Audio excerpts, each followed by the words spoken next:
The power of a photo. I knew him as Errol, my great uncle, who was a navigator, but it seemed no one in the family really knew many other details or just never shared them with a young Midwestern kid growing up. But that photo took me on a journey, one that ended just the other week when a B-17 came to town. Its name is Aluminum Overcast. It's a journey more than 40 years in the making. We're just moments away from stepping on to the B-17. It's just pulled up here on the tarmac. You can see behind it. A chance to fly on a B-17 in much the same way my great uncle Errol Luginbill did during World War II. This is the radio room section of the B-17, just getting ready to take off.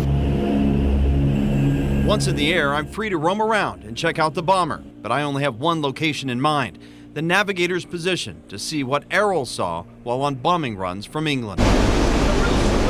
Surreal moment because reports from the crew who survived when return engagement went down on the 8th of March, 1944, show 20mm rounds from German fighters pierced the plane, taking Errol's life. He was shot and killed and died right here in this spot. Right before the plane went down.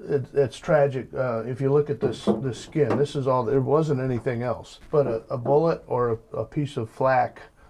This is nothing for that. It's like we're all out here naked. Ken Morris pilots Aluminum Overcast for the EAA, or Experimental Aviation Association. He was able to explain a little bit further about my great uncle's responsibilities if the plane were under attack. These guns would have been his mission as well. Right.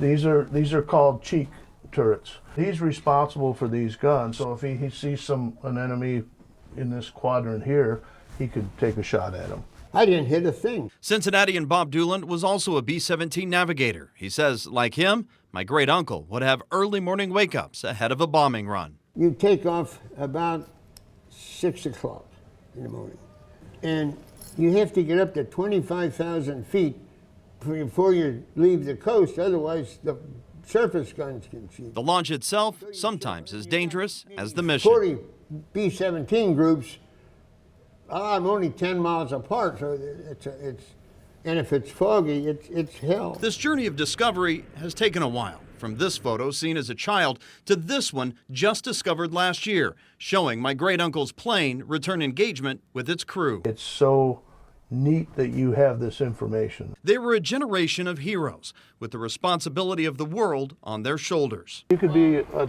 22-year-old captain in the left seat of this thing in charge of 500 of these airplanes going across. While having this experience could never put me in the very spot that Errol was the day his plane was shot down and his life was taken, it has brought my journey full circle. It's a generation I'm proud to say my family played a role. A generation I continue to discover and to share with my own family and future generations. Members of the Warbirds Museum in Claremont County help carry the torch of our military history here locally, and I appreciate them putting me in touch with Bob Doolan. And if you have a family member who served and know little about their service, well, there are several websites out there that can help you search. I'll put some links in this story online over on WCPO.com. As always, if you have a story from your local community with a veteran-centered topic, you can email me at homefront@WCPO.com.